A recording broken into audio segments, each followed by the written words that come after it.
Muito boa noite, sejam todos bem-vindos a mais uma edição do Garimpo da Arte Avareense. Eu, Amaury Albuquerque, na apresentação, junto com meu amigo Maurício Bruno Damião na técnica. Eu queria saber se está tudo bem por aí, Maurício? E certinho, e aí? Maravilha! Boa noite, pessoal que está ouvindo pela rádio, pelo Instagram. Hoje, para variar, um garimpo especial, sempre um convidado especial também. Especialíssimo! E hoje com um tema bem interessante, né? Super! Que, aliás, é um evento que acontece em Avaré, que está acontecendo. Propício, né? Isso. E também, para quem já está ali no Instagram, já está vendo o nosso convidado, bem como a obra que ele produziu pelo Instagram. E você que está ouvindo pelo rádio, aí em casa, no carro, no trabalho, ainda vai curtir um pouquinho de suspense da nossa parte. Hoje vamos falar sobre a biografia de um personagem muito importante para a nossa cidade. Ele foi agropecuarista, um entusiasta das artes, revolucionou o meio agropecuário e teve como ápice na carreira a criação de um dos eventos mais importantes da nossa região. Estamos falando da EMAPA. E também estamos falando de Agenor Nogueira Filho, o Mano Nogueira. E para falar sobre sua vida e sua obra, nós convidamos o seu sobrinho, o professor Alfredo Marques do Vale Júnior, que viveu todo esse processo, né, da criação da EMAPA. Boa noite, professor. Seja bem-vindo ao nosso programa. Boa noite, muito obrigado, Amaury. E uma boa noite para os nossos ouvintes também. Valeu, a gente que agradece a sua presença. Nós tivemos o prazer de trabalhar juntos, né, no projeto, na tua obra que nós transformamos em documentário, né, que está disponível no YouTube. Basta acessar lá em Cena Filmes e procurar lá Mano Nogueira, Sua Vida, Sua Obra. E nada mais é do que um trabalho, quem quebrou pedra foi você. Nós simplesmente transformamos em imagens, né, a tua obra e colocamos lá, tornar essa obra mais acessível para as pessoas, né, mas graças ao teu trabalho. Alfredo Marques do Vale com L só. Eu percebi que o teu pai assina com 2 L's. Foi algum problema de cartório, professor? Eu acho que não, eu acho que a partir de 1930, com a reforma que o Getúlio fez, ele fez uma ampla reforma, inclusive na língua, uma série de coisas, e ele aboliu as letras dobradas dentro dessa reforma. Então, a minha família, que vinha tradicionalmente com 2 L's, a partir de então passaram a ser com um L só. Ah, então você já se enquadrou nessa mudança. Os meus irmãos mais velhos ainda têm o L dobrado, 2 L's. Ah, é? Eles são os irmãos mais velhos. Mais velhos que eu, então o nome deles ainda não havia sido implantado ainda essa novidade de que essas letras dobradas em nome assim seriam uma só. Perfeito. Professor, nós convidamos você, posso chamar de você, né? Claro. Nós convidamos você para participar do programa de hoje, e muito em função do evento que está acontecendo na cidade, né, que é a EMAPA, do qual você participou da criação, você é testemunha ocular, né, da criação, né, trabalhou arduamente lá no passado, a gente já conversou sobre isso. Eu gostaria de perguntar para você, quando foi a realização da primeira EMAPA na cidade? 1965. Oficialmente 1965? 65. Em que local? Foi no campo da Associação Atlética Avareense. Então, para quem está vendo pelo Instagram, tem a capa do livro do professor ali, Uma Verdade Histórica, a origem da EMAPA. Inclusive a capa, sabe quem tirou essa fotografia, Maurício? Não tenho ideia. Você olhou aí? Pega teu livro aí, dá uma olhadinha na capa. Claro que não tem o crédito, né, ali. Seria autógrafo com você? Não, é um amigo nosso, né, professor? Quem foi que bateu a foto? Muito amigo. Foi o Carlinhos Beltrame. Olha O que Carlinhos sempre envolvido com alguma coisa. sempre envolvido, ele é surpreendente. E essa cabeça de boi aí que vocês estão vendo na fotografia, sabe quem que fez, professor? Foi um professor também, né? Por sinal, esse professor é meu sogro. Seu Foi sogro. o Valdemar Ferrari, que inclusive ele fala no documentário, né? Isso. Sobre a cabeça do boi, que ele é professor de arte, né? Então ele desenhou, pediram para ele, não sei nem quem pediu. Quer dizer então que a primeira EMAPA se dá em 1965 na Associação Atlética Avarense. No campo da associação.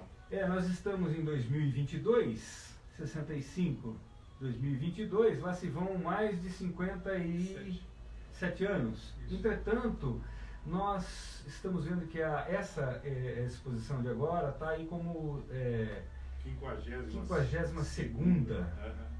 E os demais? E os 5 anos, Então, professor? é uma boa pergunta, viu? Eu gostaria de saber se alguém consegue me explicar, me convencer e me explicar o motivo de ter essa diferença. O senhor acha que a primeira EMAPA,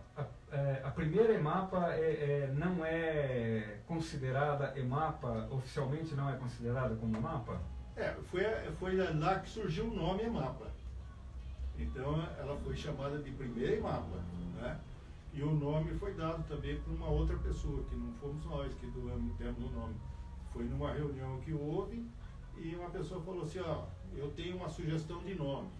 E falou Exposição Municipal Agropecuária Avaré, EMAPA. E todo mundo concordou.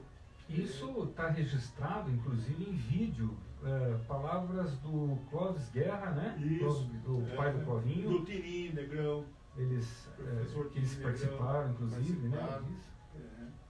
Então, a primeira EMAPA não é considerada como EMAPA oficialmente pelos registros. Embora o senhor tenha todos os documentos que comprovem que ela foi realizada em 1965 e, portanto, tem até a placa na capa, né, que diz primeira exposição. Então, essa não é considerada como EMAPA. Então, aí que está...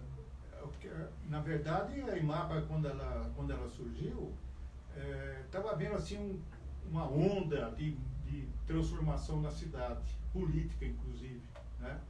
Então eu estava tendo uma efervescência política. Sem querer te interromper, já te interrompendo, é bom lembrar que em 1964 aconteceu o golpe militar, né? E a partir do golpe militar houve toda uma transformação política, né? Teve toda essa transformação. E a partir disso houve como consequência, espirrou até aqui, né? Espirrou, na cidade de Avaré. Então, e daí o que acontece? As pessoas que estavam no poder na época estavam sendo muito combatidas por uma onda que estava se formando, né? E começou a ter aquela história que hoje nós entendemos melhor hoje, pensando no dia de hoje para aquele tempo, começou o negacionismo.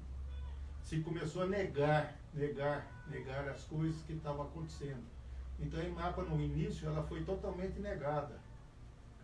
Negava de... Mas o senhor quer dizer assim que, desculpa, você quer dizer assim que foi negada a sua primeira exibição ou os seus criadores foram, ou tudo? Tudo, foi um pacote completo, né? E tentou-se dizer que a origem da EMAPA não foi por quem deu origem a ela, quem foi o que criou, né? Foi o presidente da primeira EMAPA que correu atrás para que acontecesse e que tomou todas as providências e que tinha condições de fazer uma exposição, que frequentava as exposições.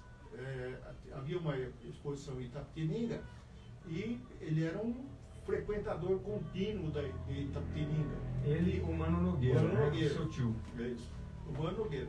Então ele já frequentava todas as exposições e já trabalhava no ramo, assim, melhorando. Dizer, nos bastidores ele já estava arrumando, né, se preparando de uma certa forma para que o evento viesse para Avaré. Sim. Ou que se produzisse em Avaré esse evento. Ele era muito dinâmico, ele chegou aí em exposições na Argentina, entendeu? No Rio Grande do Sul, que era muito forte. E, então ele já frequentava essas exposições e ele era envolvido, ele ficou totalmente envolvido, e aquilo lá passou a ser em função da vida dele, aquilo lá. A exposição era a vida dele. Uhum. Professor, Mano Nogueira, Agenor Nogueira Filho. O Mano Nogueira é um personagem importantíssimo, né, para a cidade de Avaré, e eu acho que é até pouco reconhecido, né? Muito pouco reconhecido, né? Eu acho que em função desse momento que eu já expliquei. Embate político, né? Esse embate já começou a ter aquela questão que hoje nós entendemos muito bem, que é o negacionismo, se nega as coisas, né? E se cria uma versão nova. Nega alguma coisa e cria uma versão nova, uma nova realidade que se cria. Então foi isso que aconteceu, foi vítima disso daí, né? Embora ele tenha sido o verdadeiro criador, porque ele foi atrás, procurou e foi, e ele conseguiu que a IMAPA fosse realizada naquele ano, porque aqui em Avaré se criaram naquele ano as condições para que a IMAPA fosse feita, né? Criaram-se as condições, que foi assim, houve um grupo de agropecuaristas que se reuniram em torno dele. Primeira coisa, ele conseguiu criar um grupo de pessoas, né? Ele conseguiu chamar o pessoal da Casa da Lavoura com ele. Ele fundou uma associação que já existia em São Paulo, ele criou uma sede aqui em Avaré, Associação Rural. E hoje eu procurei em Avaré Associação Rural, não tem uma única linha de nada em lugar nenhum que diga da Associação Rural. O senhor está falando da segunda metade dos anos 60? Isso, em 65. Tá? Em 65 que se criou uma associação rural. O Mano foi o primeiro presidente da Associação Rural. Né? Ele criou a Associação Rural, mas não conseguiu levar em frente. Que havia assim uma oposição muito forte e ele foi ficando sem condições de tocar em frente à Associação Rural. O Mano, eu listei aqui algumas coisas interessantes, né, que nós mencionamos no documentário. Uma delas foi a implantação da técnica de rotação de pastagens. Dá para explicar rapidinho para quem está ouvindo lá o que é, como que foi? Então, o Mano tinha um pai, o pai dele era uma pessoa assim, muito criativa. Ele foi vereador em Botucatu, Agenor Nogueira, foi vereador em Botucatu, ele era muito criativo. E ele é de Botucatu, né? Ele nasceu em Botucatu. Eu também sou nascido em Botucatu. Né? Tá. Depois que a família veio para cá, tinha uns 8, 9 meses, quando a família mudou para cá. Depois não ficamos aqui definitivamente. O senhor se formou, desculpa dar um salto na história, eu queria perguntar, o senhor se forma em professor de educação física em que ano? Olha, eu fiz primeiro estudos sociais aqui em Avaré, na segunda turma do curso de estudos sociais, e fui na primeira turma de educação física. Em que ano? Sumiu minha memória agora, não sei exatamente. Posterior aos 74, 75. Então o senhor se forma posterior à criação da IMAPA? Posterior. Tá. Não, só queria entender isso aí. Voltando então à técnica da rotação de pastagem.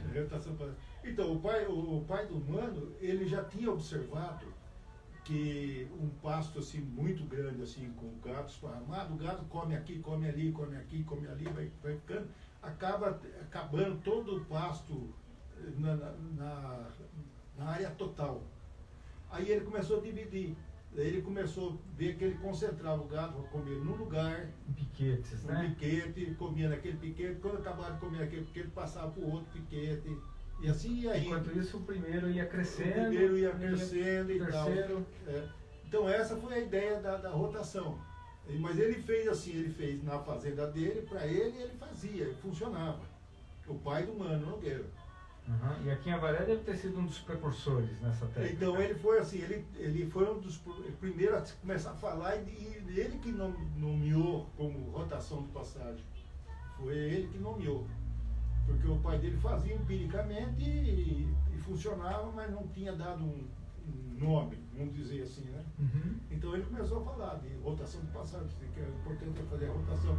E ele tinha um sobrinho que era agrônomo, que morava em Cerqueira César. Então eles começaram a trabalhar juntos os dois. Mas esse sobrinho, o doutor Dilon Nogueira, que era sobrinho dele, logo ele foi para Brasília porque apareceu um projeto para ele desenvolver lá no Cerrado de Brasília. Ele foi para lá e abandonou no metade A rotação de passagem. rotação de passagem, né? O projeto aí. E daí o Mano continuou fazendo e tal, mas acontece o seguinte, a rotação de passagem hoje praticamente todo mundo faz. Mas não existe assim, dizer assim, o primeiro, mas ele foi o primeiro porque ele fez em 60 e pouco, 60.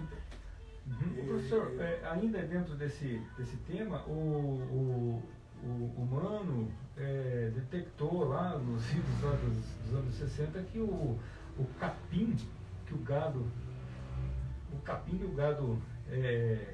consumia aqui não era lá de grande qualidade, né? Portanto, eles vão atrás de um outro capim e introduz aqui. Pode falar um pouquinho sobre isso? Aqui na nossa região, antigamente, existia assim, quando chegava na época das águas, né, como é agora nessa época aqui, crescia um capim monstro, assim, ficava verde, alto e tudo mais, né? Então o gado vinha. Nesse período o gado engordava, ficava, criava gordura e tal, pelo liso, ficava um negócio assim.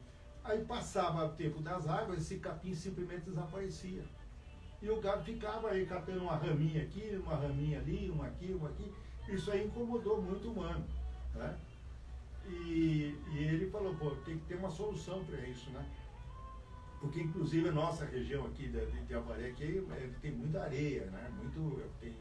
Tem pouca terra boa, assim mesmo, em grandes extensões. Tem aqui perto da Cuesta aqui, que vai para que tem mais terra roxa, o resto tem muita areia, né? Então ele começou a pesquisar. Conversa com um, conversa com outro. Estou procurando um capim que aguente, que não sei o quê, que suporte o gado, tá o tempo inteiro em cima e tal, E ele foi pesquisando. Aí o irmão dele foi para Colômbia e trouxe um capim de lá. Ele veio de avião, trouxe uma caixinha. É a pangola? A pangola.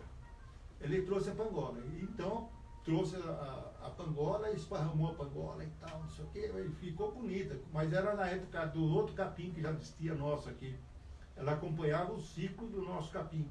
Então, no tempo das águas, ela ficava tão bonita quanto os outros, depois na época de passava as águas, ela sumia, desaparecia. Então, não era o capim que se queria, né? E daí o Mano conversando com um criador aqui, um ali, conversa, vai, não sei o quê, não sei o quê.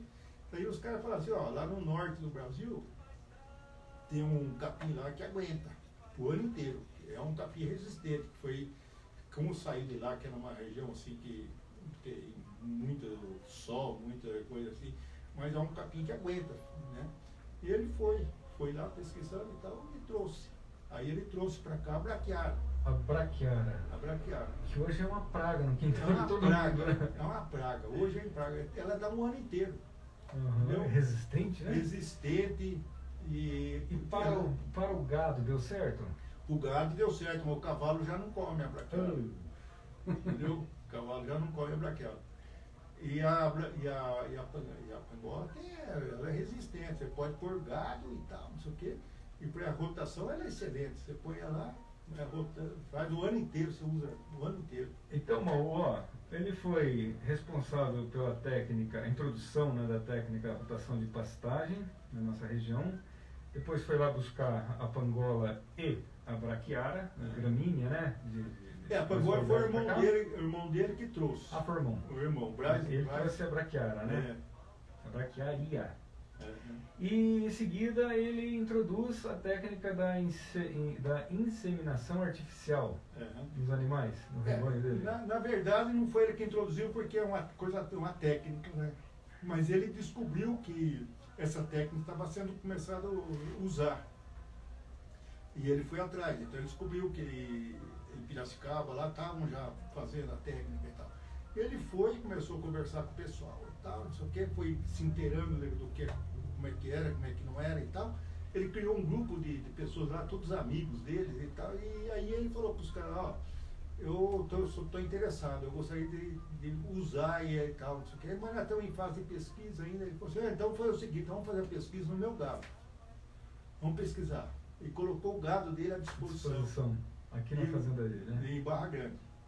E aí o pessoal vinha, ficava na casa dele, às vezes uma semana, 15 dias ali, tá, fazendo pesquisa e tal, não sei o quê, fazendo aplicação e tal, acompanhando tudo. E ele, a vida inteira, ele teve esse pessoal como um amigo. Mas não havia pecuarista na época que fizesse inseminação artificial na região? Ninguém nem sabia o que era, né? E a gente também tinha assim, né? A gente nem imaginava que era possível fazer, porque estava em teste, né? A gente não sabia o resultado que daria, né? Isso era o começo da inseminação artificial, né? Isso tudo é da Exalc ainda. E a Exalc é bem anterior à Unesp, né? Então, se fosse continuasse hoje em dia... Oi? O que é a Exalc? Exalc é Instituto essa de Queiroz, uma coisa assim. É lá de Piracicaba. Isso, que é a maior escola agrícola do país. Aliás, se bobear da América do Sul. Ah, perfeito. Então, depois, 74, 75, daí veio o Unesp para cá também, que é a criação da Unesp. Daí, se continuasse até hoje, a Varé poderia ser até um polo de inseminação artificial. E depois o Mano passou a ser comerciante, né? Do SEMI, né? Do SEMI, Que é uma coisa cara também. É caro. E saindo um pouco do campo aí, do campo, né? Literalmente, né? Saindo um pouco do campo e indo para as artes. O Mano também era um grande entusiasta das artes, né, professor? Ele era bem assim, interessado nas coisas. Ele era aberto. Participações assim, na Rádio Avaré, né? Ele era artista. Você botava ele no palco, ele fazia um show. Ele dava um show. Se pudesse não. E a família dele, meu avô, minha avó, eles eram assim da igreja presbiteriana, sabe? Presbiteriana em Botucatu. Então a igreja presbiteriana tinha muito assim de fazer no final de ano festa de Natal, passagem de ano, aqueles negócios com apresentações de peças assim, não era teatro, mas eram voltados para o Natal, o tema era o Natal, então eles faziam, apresentavam, e ele era o artista principal, ele fazia chover em cima do palco. O Tininho Negrão conta uma passagem lá que ele gostava muito, o Mano Nogueira gostava muito de cantar ao vivo no rádio, só que aconteciam umas coisas engraçadas, né? Você pode contar para nós aí? Então, eu sabia mais ou menos, mas o Tininho contou, né, que o Tininho abriu a Rádio Avaré aqui em 1948 e o Mano já foi para lá. Ele era molecão ainda, né?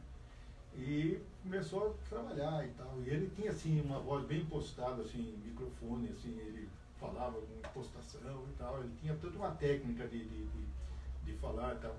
E então ele usava aquilo lá. E de vez em quando ele cantava. Ele tinha, assim, no horário do programa dele, ele chegava uma hora que ele cantava. Agora o Mano vai cantar, Mano vai cantar. E ele começava a cantar. Então ele começava a cantar, ele ia cantando e tal. A um determinado momento da cantoria, ele caía na gargalhada. Por que esquecia a letra? Ele esquecia a letra ou fazia alguma coisa e começava a dar risada. Ele terminava a música rindo. Né? Uhum. Então o Tininho contava sempre isso aí. Mas que o pessoal gostava. O pessoal, quando chegava no horário do programa dele, a rádio subia, a frequência, a audição da rádio subia. E ali na Rádio Avaré ele teve contato com Elias de Almeida Duarte, com Clóvis Guerra, nossa, né? E com o Tininho Negrão. Tininho Negrão, eram os três parceiros que ele não abria mão. E o Tininho Negrão era assim, o Mano tinha aquela baratinha, né? O pessoal novo não tem ideia do que seria baratinha, né? Era um carrinho Fordinho que abria uma porta atrás, assim, atrás abria, tinha um banco, cabia 2 pessoas atrás, e na frente a cabine era na frente e atrás um banco lá de fora, né?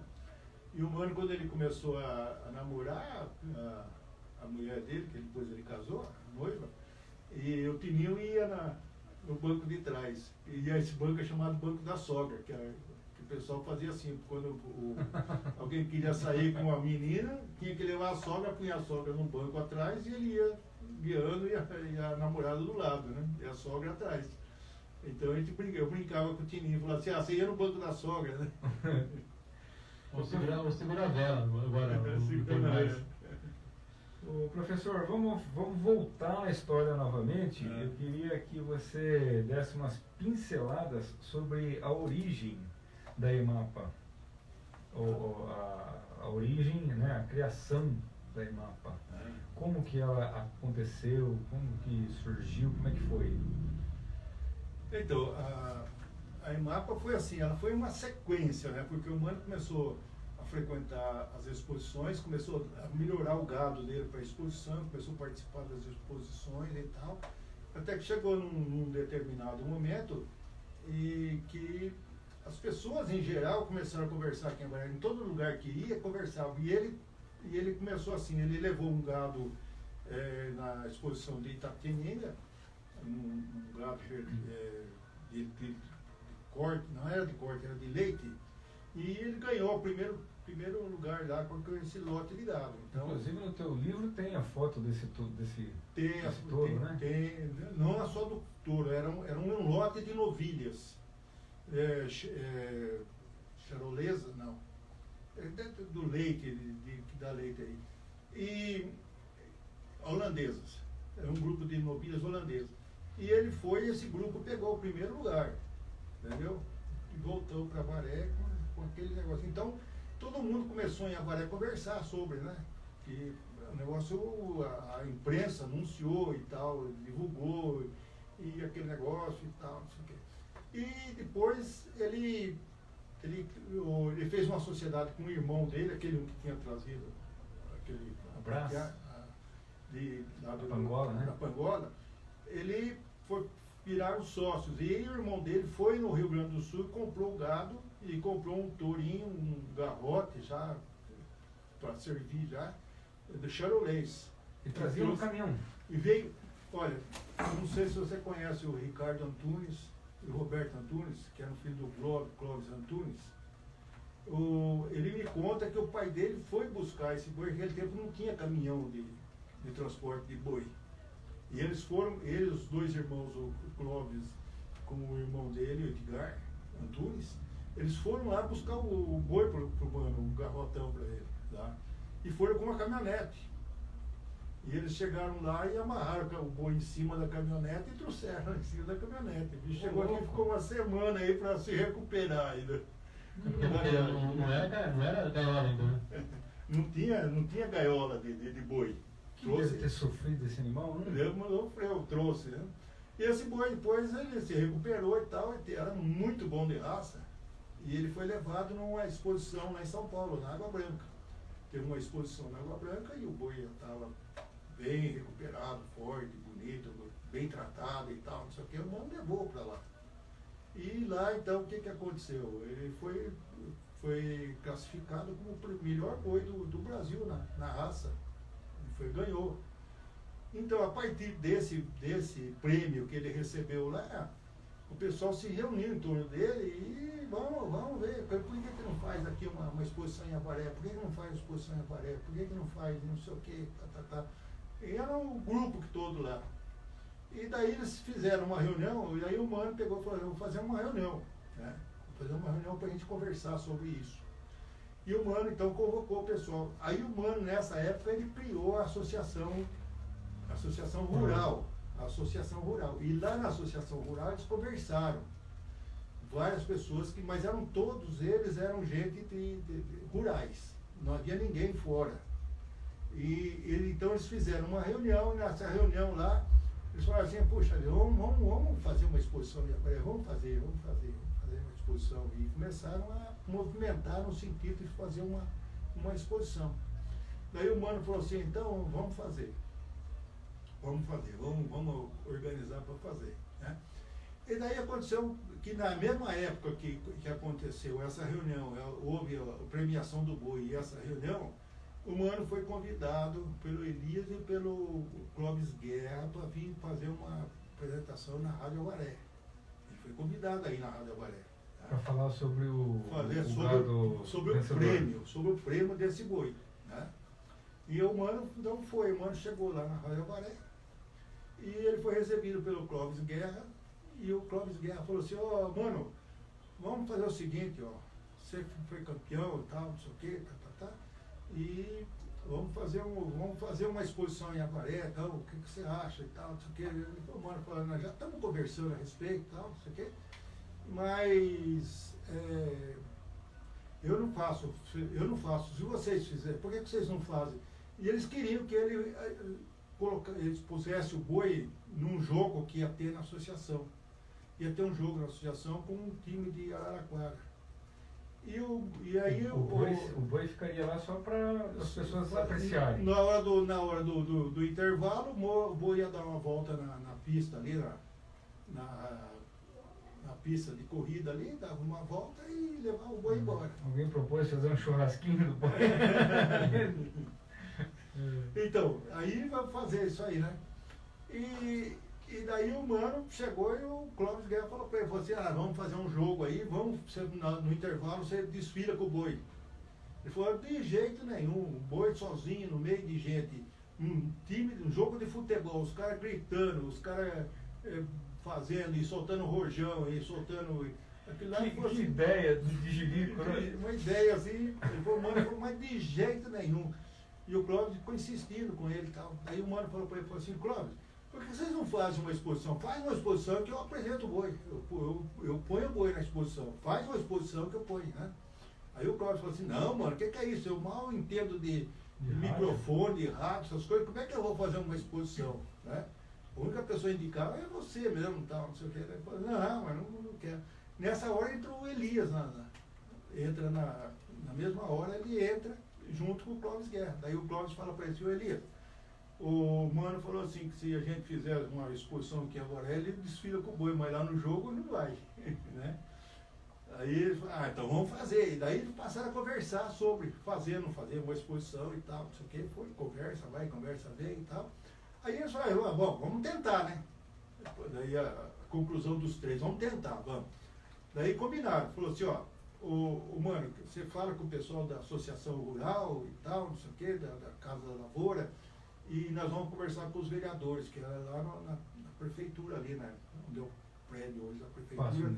Era lá, que tinha, a Câmara era junto lá. A Câmara é em cima antigamente. Era em cima. A Câmara era em cima? Até 90 e pouco era em cima. Depois foi lá onde era o Matadouro, e depois só agora foi lá no local que é Perfeito. Até os anos 90 era ali no Passo Até os anos 90 era ali, era em cima, no horário de cima ali do Paço Municipal. Subia a escada ali. É que também eram poucos vereadores também, né? Agora a estrutura é outra. São quantos? São 13? Hoje são 13. Sugestivo esse número, né? Mas... Então, e daí eles ficaram assim, daí combinaram, daí falaram assim: ó, o Elias e o Clóvis estão lá falar com os vereadores. Né? Meu pai era um dos vereadores. Vamos lá. Seu pai é o Alfredo Marques do Vale. Foi vereador em Avaré de 17 anos. Por 17 anos? Por 17 anos. Foi vereador. Que bacana. Quem era um prefeito? Cita um prefeito. Ele foi prefeito, ele foi junto com o Dr. Paulo, com o Paulo Filho, né? Paulo Velho. Paulo Velho. É o tio do Poio, né? O tio do Poio? Tio avô. Isso. Tio avô do Poio. Então, desculpa, professor, aquele que leva o nome da escola. Escola dele que nós estamos falando, pista, né? Da pista também. Da pista também. É ele. Da avenida. Eu acho que ele foi vereador com o Paulo. Eu acho que foi com o Misael. Foi com o Misael. Foi com o Fernando. Né? Então ele foi com vários, né? E 17 anos ele esteve como vereador. E ele era um dos vereadores que estavam lá. Então eles iam lá conversar com os vereadores, né? Os dois iriam conversar com os vereadores. E daí falaram para o mano falar com a Casa da Lavoura e falar com a Associação Rural. Daí o mano falou assim: tá bom, pode deixar comigo. Aí o mano teve a ideia, ele falou assim: eu vou fazer em casa, lá na Barra Grande, eu vou fazer uma reunião lá na Barra Grande, vou fazer uma feijoada lá na Barra Grande. Aí ele foi na Associação Rural, convidou os caras, falou assim: vou fazer uma feijoada lá na Barra Grande, tal dia, tal hora e tal, não sei o quê, e eu quero fazer vai ter uma novidade para vocês. Nós vamos conversar sobre alguma coisa importante. E foi na Casa da Lavoura e fez a mesma coisa. E daí eles calculavam assim, falaram assim, vai aparecer lá umas de 30 a 50 pessoas vão aparecer lá. E o negócio pegou fogo, né? Na hora da feijoada apareceram 120 pessoas na Barra Grande, lotou. Barra Grande ficou inundado, dobrou a população lá, lotou. Aí foi aquela correria para fazer, como é que faz a feijoada agora, não vai dar para todo mundo, não sei o quê. E minha mãe ela sempre reunia muitas pessoas lá na igreja, lá, então ela tinha uns panelões imensos, e ela falou, vou buscar os panelões lá, e a gente aumenta isso daí, pega mais feijão e faz e tal, não sei o quê, e fizeram. E o mano ficou divertindo o pessoal até ficar a feijoada pronta. Então foi tarde da noite e ele fazendo as micagens dele lá e tal. E daí fez e tal. Terminando a feijoada, ele reuniu e falou assim, agora nós vamos conversar. E quem quiser participar da conversa fica, quem não quiser está dispensado, era isso aí e tal, não sei o que, a feijoada era isso aí e tal. E ficou um grupo de pessoas lá. E eu estava nesse grupo lá. Na foto que tem no livro, eu estou lá, eu sou o último lá do fundo, lá está bem escuro lá, mas era eu o último lá. E está seu pai, está o João Tesa? Meu pai, o João Tesa, está o Caetano Luquezzi, nessa foto. Estavam lá, que fosse que ficaram lá. Uhum. Daí o mano falou assim, nós estamos conversando aí de fazer uma exposição em Avaré. Eu estou assim, conversando com o pessoal. E eu já conversei com pessoas da associação e da Casa da Lavoura, e nós vamos pensar em fazer alguma coisa. Mas daí o pessoal já falou assim, mas o Dr. Paulo ele é duro, ele não vai deixar fazer, ele vai cebar, ele vai deixar, ele vai embaçar mesmo, não sei o quê. Né? E daí, como é que faz? Né? Daí os caras, aqui está o vereador aqui, né? O vereador conversa com ele, o vereador às vezes é líder dele, acho que era ele líder até na época e tal. Que era o teu pai? Meu pai, Alfredo Marques do Vale, vereador, está aqui e tal, não sei o quê. E o mano que tá no meio aí é o mano. Então o mano tem que ser um dos que tem que ir. Então o mano vai junto. Vamos. Aí os dois foram. E eu nunca falei, nem revelei no livro e nada. Eu fui junto. Entendeu? Eu assistia a conversa deles, dos três. Tá? Eu era molecão ainda, né? Eu estava com 19 anos aí. Então eu escutei a conversa deles. E eu fui guiando, levei meu pai. Meu pai não guiava naquela época ainda. E eu levei lá na casa do Dr. Paulo, entramos, ficamos lá. E daí eles conversaram com o Dr. Paulo. E o Dr. Paulo, no começo, ele falou, não, isso aí tá louco, mas isso aí vai dar trabalho e não sei o quê, eu não tô, já tenho que me virar para cuidar da cidade e não sei o quê, tá. E o mano insistiu, daí começou, não, Dr. Paulo, mas a gente faz, não sei o quê, tá. E tal, e vai daqui. Chegou lá bastante, o Dr. Paulo parou e falou assim, quer saber uma coisa? Vocês podem fazer, mas não me traga confusão. Confusão vocês resolvam. Não me traga confusão. Vamos fazer. Então, tudo bem, então podemos fazer. Daí começaram a tomar as providências para fazer a mapa. Né? A partir dessa reunião aí, da feijoada, dessa reunião, da conversa que tiveram na Rádio Avaré, e do boi que tinha sido campeão brasileiro, e daquele lote de novilha que tinha ganho em Itapetininga. Então foi tudo isso aí. O mano estava indo em exposições lá no sul, estava na Água Branca, estava em Itapetininga, ele estava indo para as exposições. Então, em função disso daí, o negócio foi criando uma condição, um ambiente, né? Era um ambiente. Agora, você chegava no Barduzinho, não sei se você já conheceu o Barduzinho. Onde que era o Barduzinho? Onde é hoje a do chinês, ali na esquina do Santa Maria. Onde era o Tite? Era o Tite. Era o bar do Tite, antigamente? Então, o Tite, antes do Tite era o Zinho. E lá no bar do Zinho, você chegava lá, era conversa, era exposição.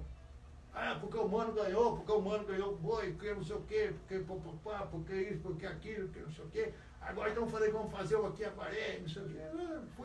Era o café do João? Era o café do João da época.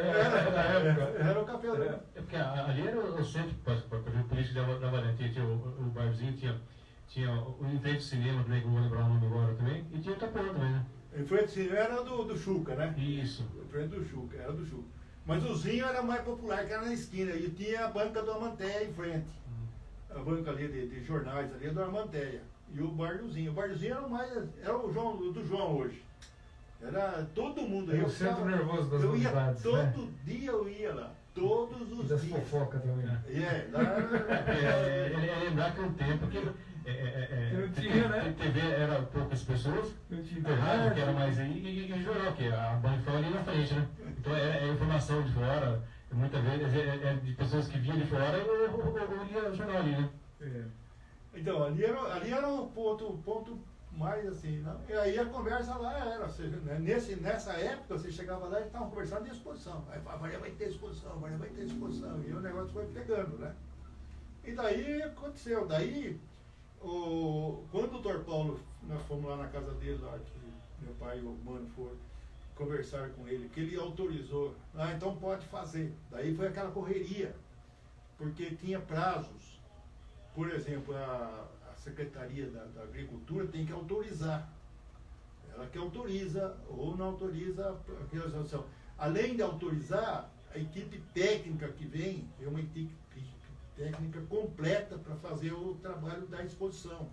Tem que avaliar os animais, classificar, premiar, fazer tudo que tem que fazer. Isso aí é a Secretaria da Agricultura, não é a cidade que faz. Tem que ter um rigor sanitário para os animais, né? Tem que ter. E o calendário também, o calendário do Estado. É isso. E daí roscou o calendário, rapaz, porque daí alguém precisava ver do calendário. Daí a Casa da Lavoura ficou de ver o calendário, a data. Aí eles tentaram lá, os caras lá negaram em São Paulo. Não pode, porque já passou do prazo e está muito em cima e não vai dar tempo, porque tem outras exposições no estado que o pessoal tem que ir e aquele negócio está difícil, não sei o que, não vai. Aí foi aquele balde d'água, né, no pessoal, né? Aí murchou tudo, né? Daí o mano falou assim, não, deixa comigo, eu vou lá para São Paulo. Meu irmão foi com ele. Foi lá na Secretaria da Agricultura, chegou lá, foi conversar com um cara lá, com um departamento lá que cuidava disso daí, das exposições e tal, aquele negócio aí. Foi lá com o cara, né? Aí o cara falou, mas de jeito nenhum, não tem jeito, não dá, porque tá muito em cima e não sei o que, E era o último dia de 1965 que poderia ser autorizado uma exposição, era o último dia. Mas exposições em cidades que já tinha exposição, né? Era o último dia. Aí o mano falou, não, mas estamos dentro do prazo, porque não sei o que, hoje é o último dia. O mano ficou o dia inteiro lá na porta. E ficou. Meu irmão falava que ele já estava cansado de ficar lá. E o mano, não, vamos ficar, vamos ver, vamos tentar. E foi indo. Daí o cara chegou uma hora, o cara pegou e falou assim, quer saber de uma coisa? Pode fazer. Autorizou. E aí agora vai no calendário, não tinha data. Aí o cara falou assim, ó, a única coisa que pode ser em dezembro. Mas dezembro é péssimo, vai chover. A gente não tem lugar nenhum no Brasil, tem posição em dezembro. Então o mano falou, mas eu quero dezembro mesmo. Entendeu? E vamos correr o risco. Vai em dezembro mesmo. Né? Até hoje os caras fazem em dezembro e já sabem que não é bom. Os caras fazem. E eu quero que você fale do risco. A consequência, aliás. Então, daí o que aconteceu? Vamos fazer então em dezembro. Fazer em dezembro. Aí 14 de dezembro. Uma data péssima, né? 14 a 19, né? De dezembro 14, de 65. 19, né? Então foi fazer. Aí local vai lá na associação. A associação ofereceu, o Vicentini, que era o presidente na época, autorizou e foi fazer. No campo, né? Mas ele não tinha nem ideia do que poderia acontecer, né? Não tinha nem ideia. Então foi feito, né? E então a pista para desfilar os animais ia ser na pista de atletismo mesmo ali, os animais iam circular ali e tal. E lá onde são as piscinas hoje, foram montados os barracões que a Secretaria da Agricultura fornecia os barracões. Então eles forneceram os barracões todos, foi feita a inscrição dos animais, então pelas inscrições dos animais, precisa de tantos barracões, eles trazem, que tem um pessoal já que vem com caminhão, vem tudo da secretaria e monta o negócio, e depois desmonta e leva embora. Né? Então o primeiro EMAP foi feito desse jeito. Só que aconteceu assim, choveu a semana inteira. Entendeu? Aí eles estavam assim, pô, vamos prorrogar mais 3 dias aí pra gente poder, porque não pode fazer uma exposição, não ter classificação dos animais, não ter feito a avaliação dos animais, não pode ter, tem que ter, né? Aí daí o que aconteceu? Quando faltava 3 dias para terminar a semana, parou a chuva. Aí eles correram, fizeram tudo correndo, fizeram as premiações, encerrou, beleza, estava tudo certo. Foi um espetáculo, né? Porque é uma novidade em Avaré. Mas não teve um episódio lá que alagou tudo, tiveram que quebrar o Alagou, muro lá pra onde fazer... as piscinas hoje de lá, alagou, e os porcos tinham ficado naquele canto lá. Tadinho dos porcos. E os porcos, a água foi subindo, eles foram subindo, nadando, foi subindo. Né? E daí o coronelzinho, ele viu aquilo lá e correu lá, olhou e tal, não sei o que, tinha um muro. E a água foi subindo no muro, assim, ele falou assim, vamos estourar isso aqui, a água estourou, a água escorreu tudo lá, os porcos chegaram no chão de novo, ficaram no chão, né? Também o pessoal tem que lembrar bem que naquele tempo a sessão só tinha praticamente um campo e em volta não tinha mais limitação, como é hoje, que tem ontem o ginásio de esporte não tinha piscina, não tinha nada. Não tinha nada. Era só o campo. Só o campo, e tinha uma quadrinha de basquete, futebol Isso, salão, atrás do campo. lá de baixo. Isso. Ali. Eu joguei muito futebol ali e basquete ali. Tem premiação, né? Tem foto da premiação. Tem, né? tudo. Foi tem feito tudo. na arquibancada ali na arquibancada. do campo, né? E outra coisa, não tinha nem lugar preparado. Assim, se você olhar ali nas fotos que a gente tem, era carteira de escola. Isso. Era improviso. Totalmente improvisado. E os prêmios lá em cima na mesa, assim. Era um negócio assim, bastante. E tudo isso, você foi testemunha ocular de tudo Ocular isso, de né? tudo, eu estava em tudo. E foi um sucesso a primeira. Foi sucesso. A primeira. Em setembro desse ano de 65, o Mano pegou umas meninas que tinha aqui, a filha do vereador Teixeira, seu Gentil lá da Força Luz, lá, as filhas dele, né? Eu lotei a câmera, meu pai ofereceu a Kombi que ele tinha, eu fui guiando, nós fomos para São Paulo fazer propaganda na imprensa lá, a primeira EMAPA, 1965. Nós fomos. E o Israel Dias Novaes, ele naquele tempo ele era jornalista também, além de tudo que ele era deputado e tal, mas ele era jornalista. Então ele tinha acesso a toda. E ele então preparou todo um roteiro lá para a gente ir de lugar a lugar para fazer a propaganda da exposição. E nós fomos em alguns programas de TV? Fomos programa de TV, que naquele tempo estava começando, rádio, fomos em vários.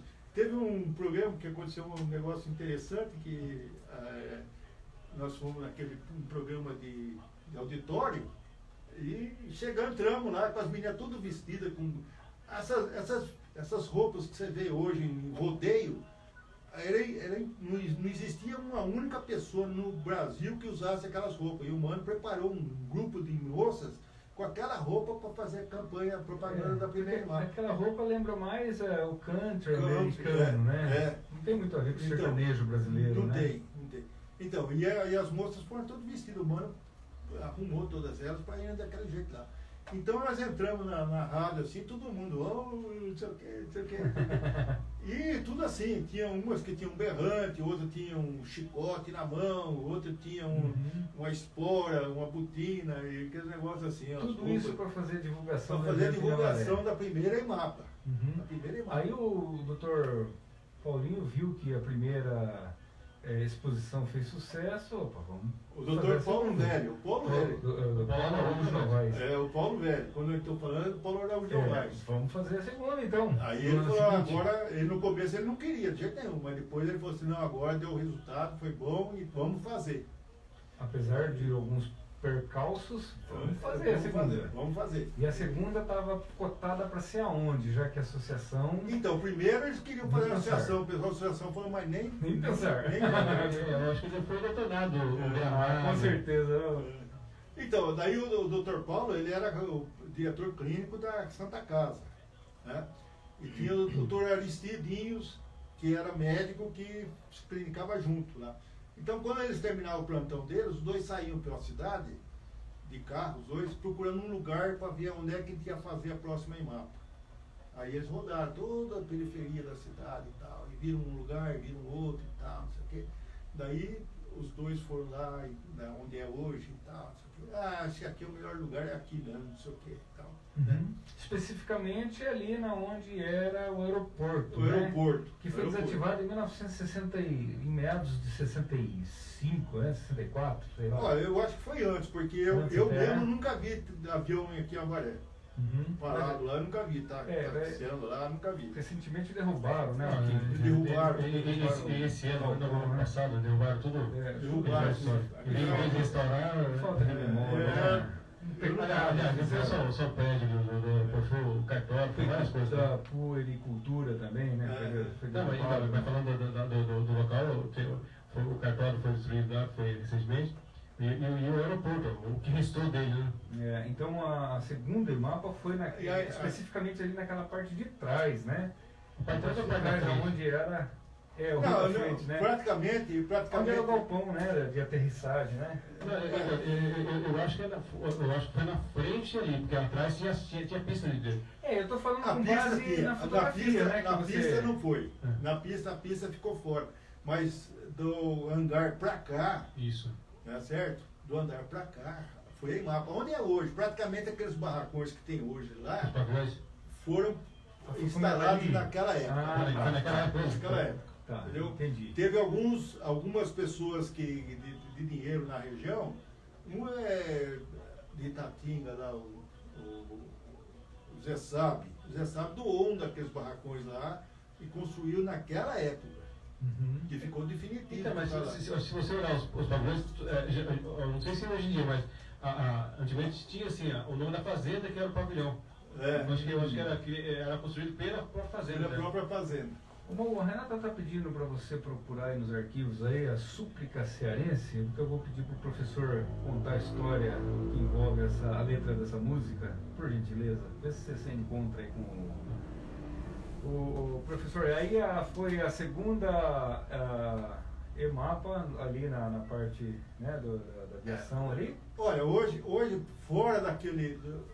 O que tem lá hoje praticamente é o original, da primeira EMAPA. Mas o Mano, você, seu pai, já estavam presentes na execução da segunda EMAPA ou não? Na segunda, com certeza. Vocês fizeram parte da segunda? Da segunda EMAPA. Também Fizemos, também, ajudamos. O nosso tempo está quase acabando, professor, por isso que eu estou me apressando aqui. Estou percebendo.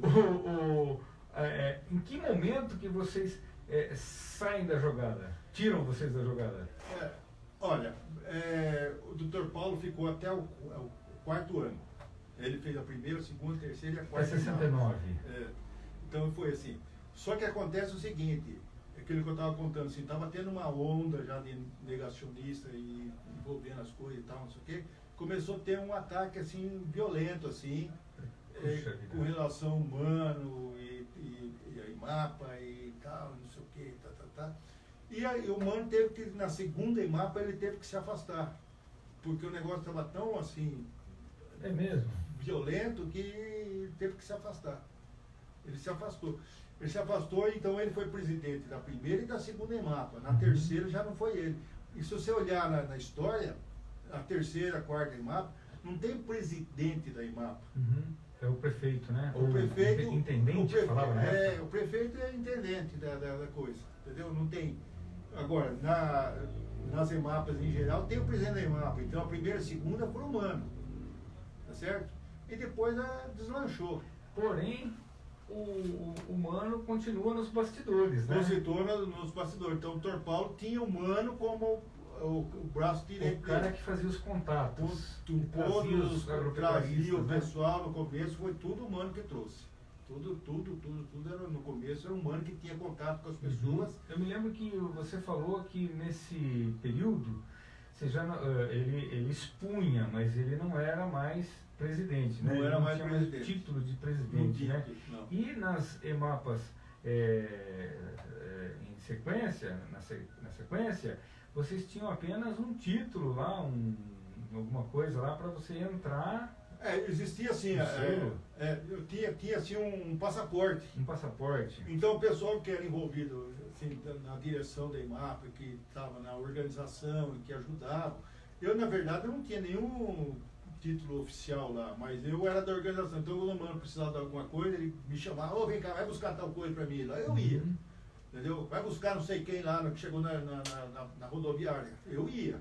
Entendeu? Mas eu não era nada, meu nome não existe nele. Só era testemunho ocular, né? Testemunho ocular. Então eu fazia esse papel. Inclusive fui guiando para São Paulo e voltei com as moças lá, foi eu que fui guiando, né? E então era desse jeito. Eu não tinha nenhum título, mas eu ajudava em tudo que precisava. O mano virava mexer, precisa não sei o quê, eu ia buscar, vai buscar não sei o quê, vai levar não sei o quê, vai fazer, leva essa pessoa, eu ia, entendeu? E aí, com o tempo, até esse título que dava direito à entrada, estacionamento, até isso... Então, eu tinha um passaporte, igual esses de idoso que tem aí, que você põe no carro, você põe no carro e tudo bem. E eu continuei indo. Eu continuava indo lá. Então eu entrava com aquilo lá e punha lá no carro. Chegou uma hora que os caras me caçaram aquilo lá. Puxa vida. Entendeu? Aí não sei nem quem foi a pessoa, porque eu nem quis olhar para a cara da pessoa, entreguei o negócio e fui embora. Aí você já está falando do quê? De 69? 69, 70, por aí. Né? 69, professor, a vida do Mano Nogueira é muito interessante, né? Porque ele era uma pessoa muito entusiasta de todas as áreas, né? Um camarada super interessante. Então, em determinado momento, tanto do livro como do documentário, você cita a vida dele também tem alguns momentos como é que eu posso dizer, de baixos, né? Baixos momentos, né? E uma delas foi uma geada que aconteceu no Cafezal. Né? Você está com a súplica cearense já no ponto, amor? Solta aí enquanto o professor narra pra gente essa história. Eu acho tão linda. Conta pra gente a história da... Então, o Mano, ele estava assim, ele teve várias fases de grande falta de dinheiro, entendeu? A coisa estava muito brava. E ele estava com o café dele, estava com uma carga de café imensa. Ele falou, agora eu vou tirar o pé do lodo. Vai ser essa coisa aí, vai me salvar. Né? E o que acontece? Chegou lá num dia, em 75, deu a maior geada no Brasil. Foi imensa. E o café dele foi totalmente queimado. E ele levantou cedo e falou assim, o café, acabou o café. Vamos ver o café. Pegou a mulher dele e os dois saíram de mão dadas e entraram no café. Quando eles entraram pelo café, assim, pelos carreadores do café, assim, tudo queimado total. Aí o mano, naquela situação complicada que estava, assim, de ver aquilo lá, tudo, ele falou, agora perdi tudo, vou a zero, isso aqui. E ele foi caminhando pelo café e foi cantando a música Súplica Cearense. Ele foi cantando a música Súplica Cearense e a mulher dele, de mão dada com ele, ia atrás chorando. E ela foi andar pelo café todo, ela chorando e ele cantando. Meu foi Deus. Mais um golpe, né? Foi mais sofreu na vida. Esse foi um dos maiores golpes. Que depois ele teve as complicações de saúde, daí ele realmente sofreu. Ele tinha um rim policístico. Rim policístico. Ele faleceu. Em que ano, professor, ele faleceu? Eu não sei bem, talvez no livro deve ter. Acho que foi em 78, né? 78, por aí. 47 anos. E então ele detectou, porque ele andava por aí, eu ia junto com ele por vários lugares, ele começou a fazer tratamentos, e começaram a dar remédio. E a gente ele estava guiando assim, chegava lá para as tantas, ele falava assim, pega minha bolsinha aí, ele tinha uma bolsinha que ele andava, pega tal remédio para mim aí, pegava guiando assim, punha na boca, tomava lá e continuava. Então ele foi e aí ele conseguiu o transplante. Puxa, você falou 48 anos? 47. 47 anos, mas não é muito novo. Muito novo. E daí ele fez um transplante e rejeitou. Entendeu?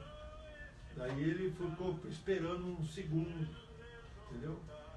E me parece que quando ele fez o segundo também não deu certo e logo ele morreu. E era hereditário. E o filho dele mais velho, também teve o mesmo problema.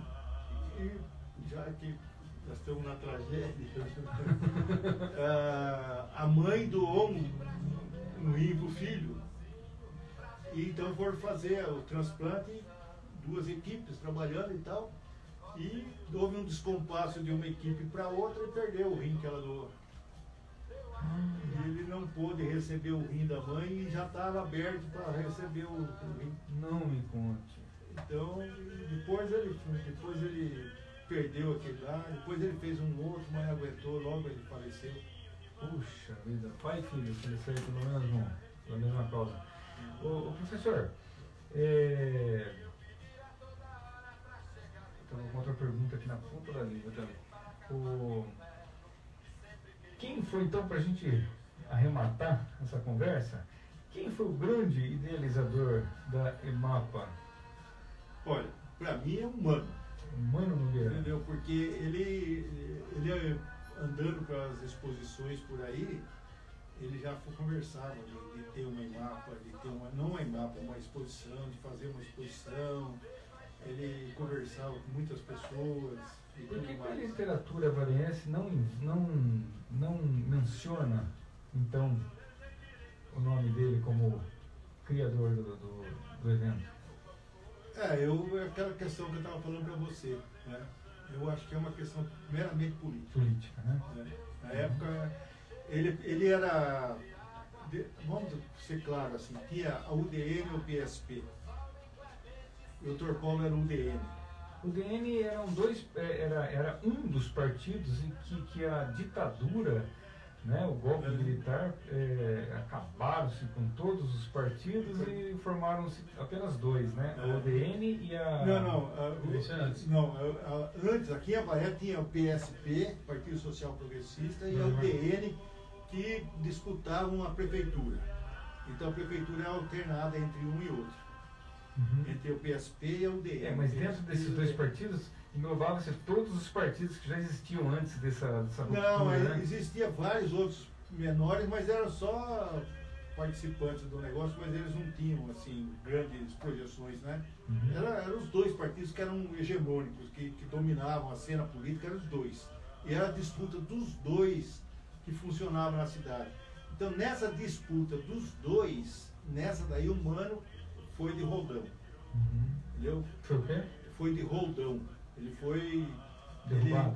Por quê? Puxaram o tapete dele? Por que puxaram o tapete?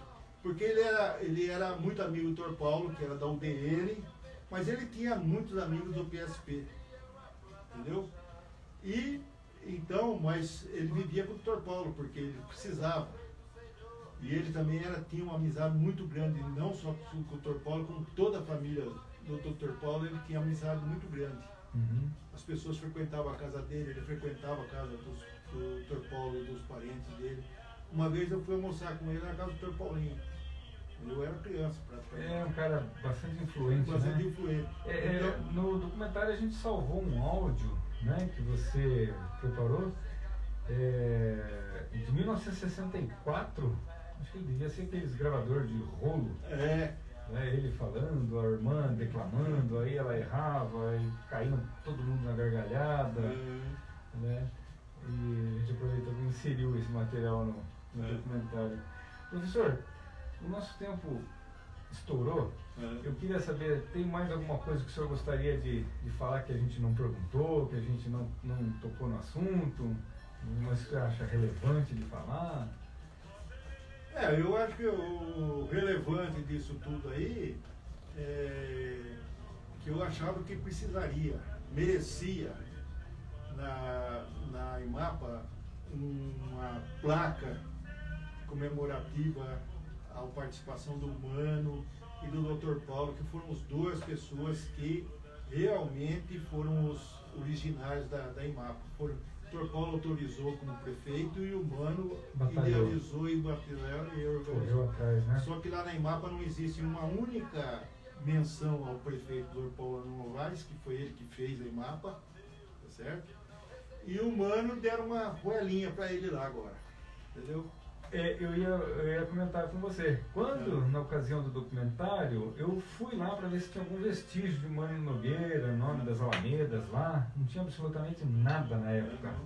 E, recentemente, andando por lá, eu encontrei uma roelinha, como o senhor disse aí, Alameda, Mano Nogueira. Eu falei, ué, agora apareceu uma placa aqui? Então, tentaram, né, fazer um... mas no Dr. Paulo ainda não existe nada. O Dr. Paulo ainda não, né? Foi ele que levou a IMAPA lá para cima, foi ele que organizou, foi ele que colocou os primeiros barracões, foi tudo no governo dele. 4 anos de governo dele, ele teve 4 IMAPAs, as 4 primeiras. Foi de onde originou tudo. É onde originou.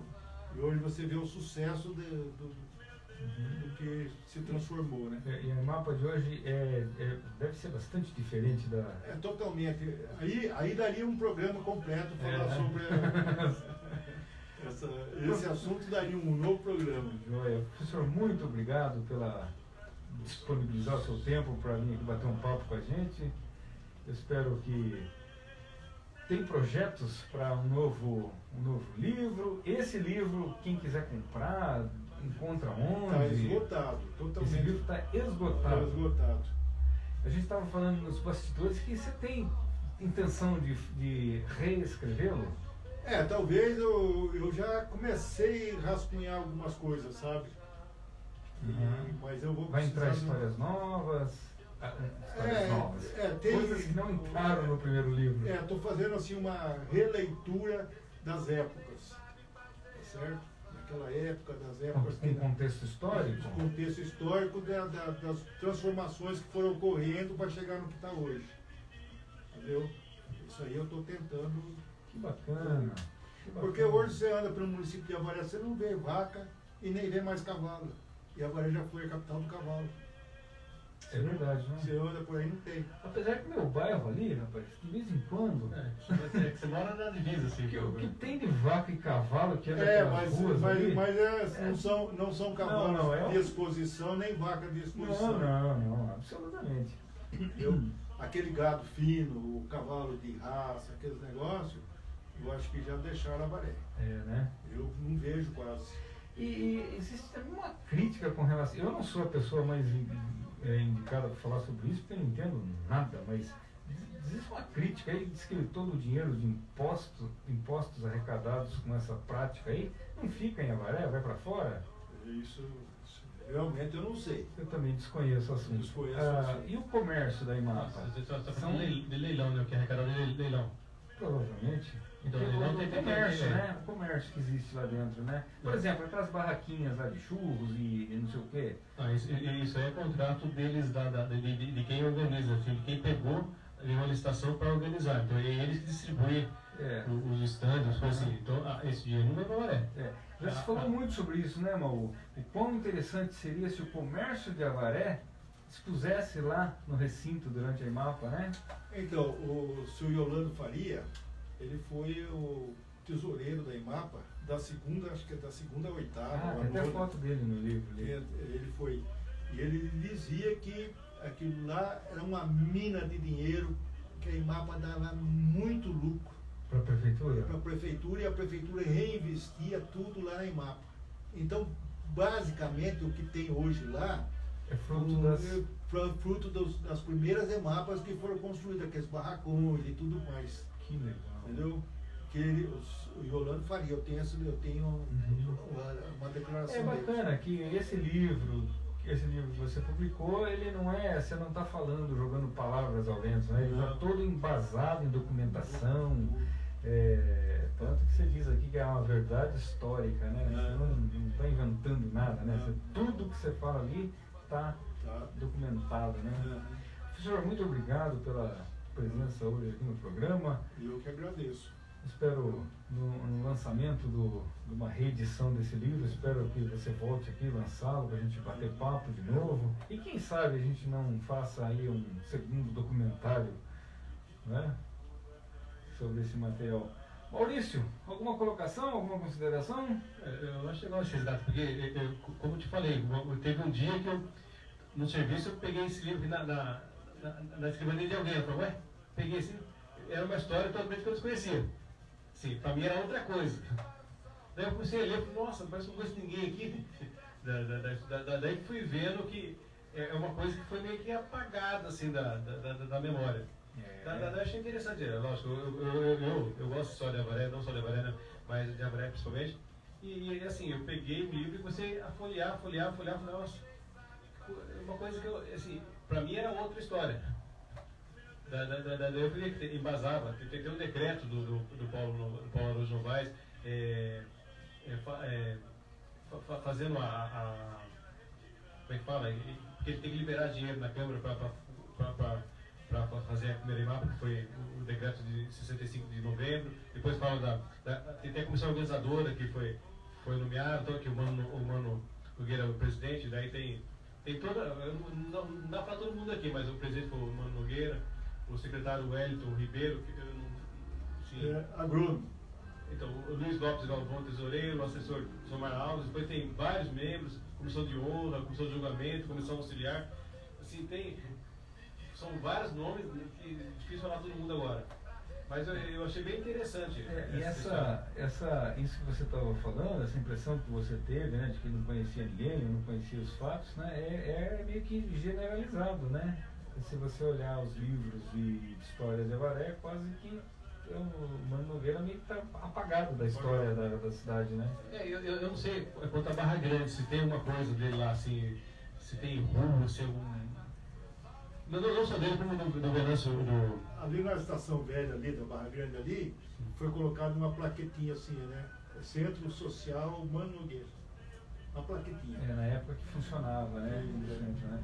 Não, mas mas nunca funcionou como centro social. Foi posto na placa lá. Foi o Dr. Paulinho que pôs a placa. Que é um prédio de 1930, que eu sei que foi assim. E também abandonado também lá. Totalmente. Inclusive o Dr. Paulinho foi no velório do Mano Nogueira, lá em Botucatu, né? Fez uma declaração linda, emocionada, né?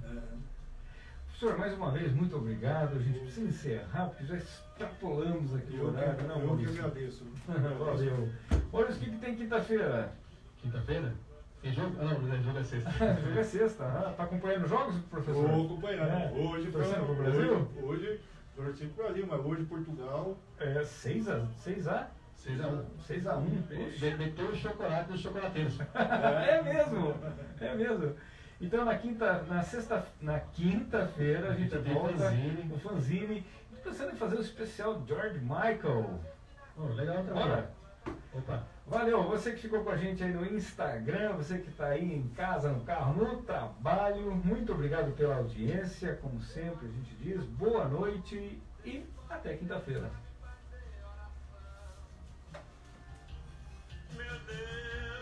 Professor, vamos fazer uma fotografia? Pode ficar aí mesmo. Vamos lá, amor?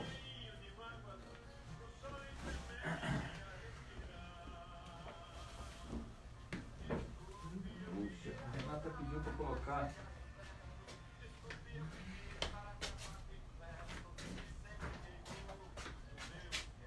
ficar um pouquinho pertinho, mas é coisa rápida, tá funcionando.